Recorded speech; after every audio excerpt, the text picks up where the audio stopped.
We have been here the whole of this week attending the U.S.-Africa Partnership Summit, and I believe that this summit is opening a new page in the relations between the United States and Africa. And I think that the Peace Corps has a role to play in this whole unfolding partnership. Growing up, there were several Peace Corps volunteers working across the northern region. And in my school, which was called Ghana College at the time, we had a volunteer. I remember the first day he came into class.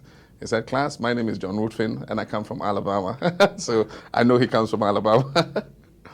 He made a lasting impression on me.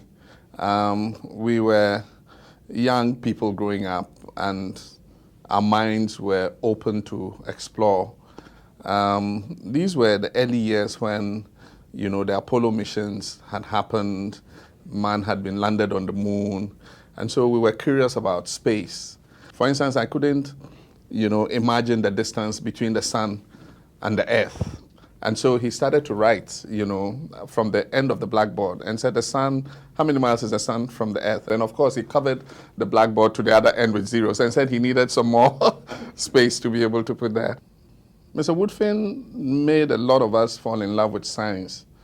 And so many of my friends who continue to do science and today are doctors and engineers, probably did so under the influence of John Woodfin.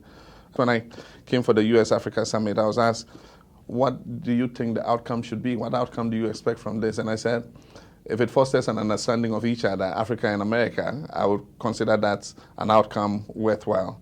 And I say the same for the Peace Corps. I believe that it's undoubted that the Peace Corps program fosters an understanding between Africa and the United States, and it's worthwhile. I'm very, very proud that many years after, we still have that partnership.